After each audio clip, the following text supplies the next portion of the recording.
Welcome to Pod Studio, level up your fluency from trending topics.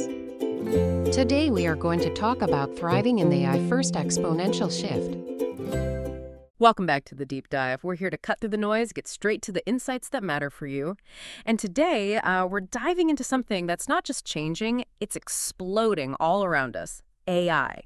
The pace is, well, it's dizzying. We've pulled together a ton of insights, especially from the stuff you shared this week, really focusing on what it means to be AI first and, navigate this huge exponential shift.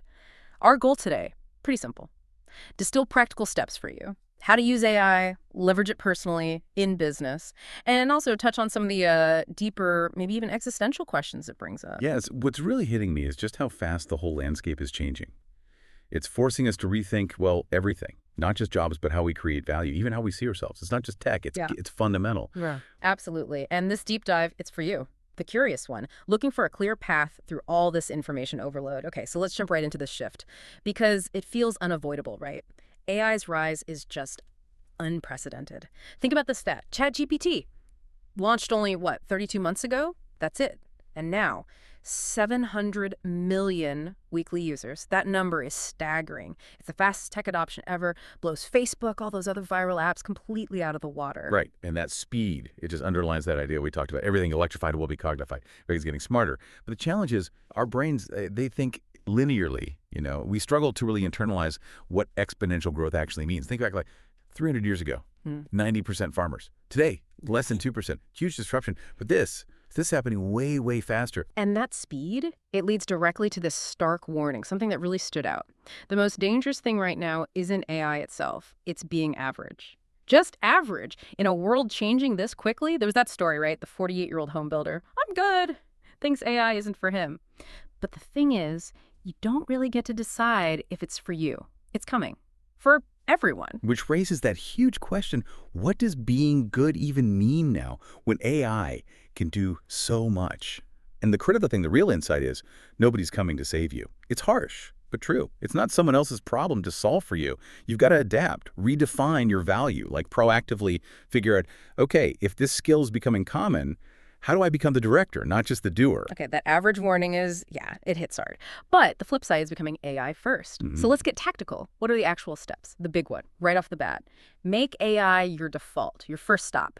Got a question, an idea, a problem. Go to AI first. I was struck by that example, Dan Martell's company. If you don't default to AI first, you might be out. That's serious. Yeah, and it's actually a pretty simple entry point, right? Just start using it like a personal assistant. Make it part of your thinking process, not just some tool you use occasionally for organizing tasks. And this other piece that really jumped out, prompts. Advanced system prompts. We're moving way beyond asking simple questions, kindergarten mode. Yeah. Your prompts, that's your new intellectual property. That's the value.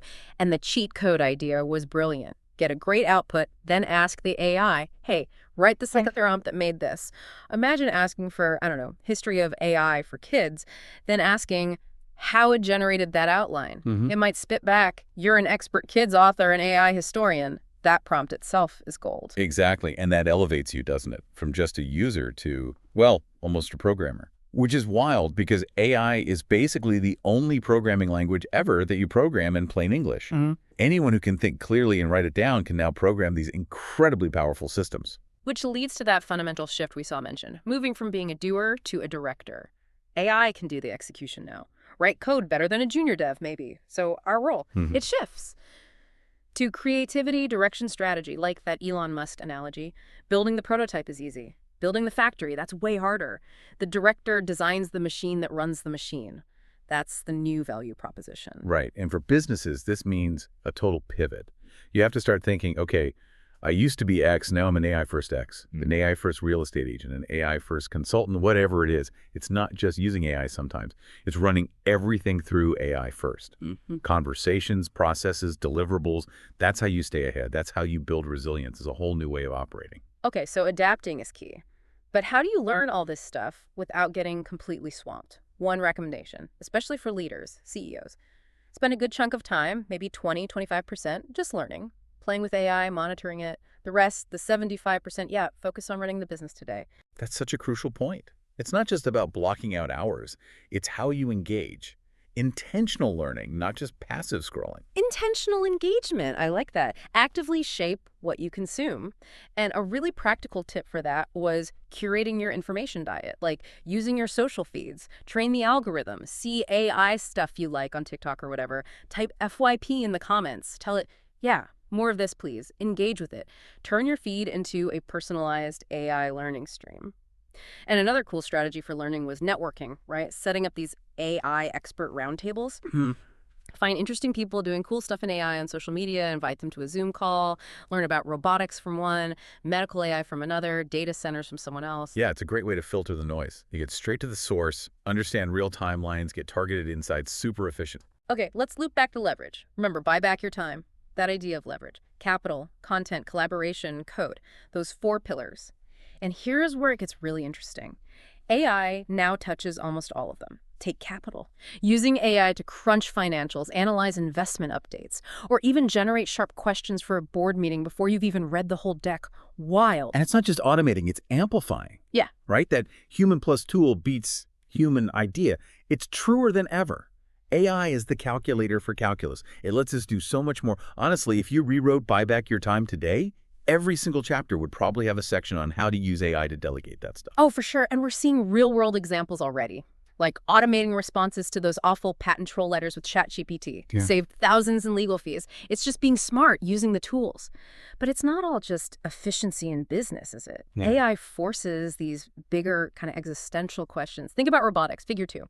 Deployed in UPS, BMW doing the dirty, dull, dangerous jobs. And it learns fast, learns laundry, groceries, after just 40 hours of watching. Yeah. So, the big question, who are we if robots are doing all the work? It's fascinating because our whole world, our society, it's kind of set up to let us avoid that question, right? We define ourselves by our jobs, by doing things. Yeah. But what happens when that's gone? A lot of people, well, they aren't really ready for that internal work, that self-realization journey. Exactly. Forces you inward. There was that concept. Most people think they're the main character, but they're NPCs, just following the script. But being a real main character, that means living without fear, without needing outside approval. When the world gets noisy, you got to go inward. Realize you are not your thoughts. AI gives you options, sure, but you still have to make the call. Trust your gut. Is it a hell yeah or a hell no? That's still human. Which brings up that question nobody seems to ask. What should I not use AI for? And the answer is pretty clear. Don't use AI to tell you what to do. It's just fancy autocomplete, right? Predicting based on the past. It doesn't have that spark, that intuition for truly new future-creating ideas. Right. Think of it as an input, like a book or a website or an advisor. It informs you. But you have to be the editor. You bring the discernment, the vision, the taste. That's the irreplaceable human bit. Okay, shifting gears a bit to leadership. The Zuckerberg example was powerful. Remember his mobile pivot years ago?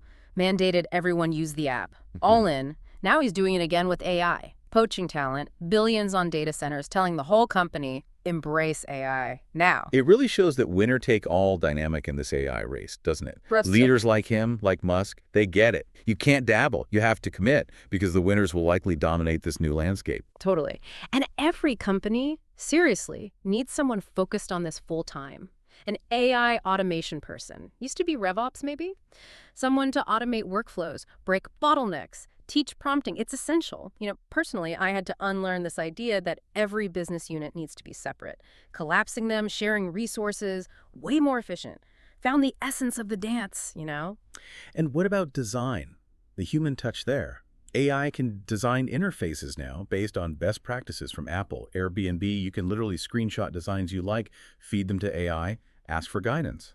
Yeah, but the funny thing is, engineers can build features so fast now, the bottleneck actually shifts. It shifts to product management, and that still needs human taste, right? Right. Understanding how people actually use things, that connection. Right. And then there's content. This was kind of mind-blowing. Do humans actually care if cartoons are real? Apparently not that much. They care about the story, the learning, the entertainment. AI avatars, they can deliver that. Which makes you wonder, what's left for humans? AI can do the B-roll editing, right? Tools like Turbo B-roll. It can even generate content from a digital brain tool, capturing everything you've ever said. So maybe the human creator focuses on that last 8%, the magic, the vision, the taste, the creativity, that emotional connection. And maybe that makes us crave real in-person community even more because the digital stuff gets so easy. So wrapping this all up, AI is here. It's massive. It's an unstoppable force. It demands we adapt, learn, rethink everything, how we work, how we live.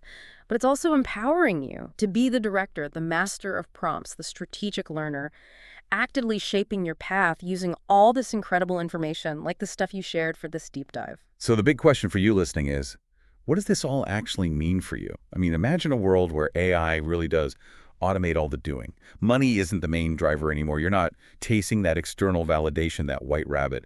What would you do? With your weekends, sure, but more deeply. What would you find out about your real purpose now that you're actually free to chase it? Maybe the biggest thing AI does isn't what it does for us, but what it reveals about us. Lots to think about. Thanks for joining us on this deep dive.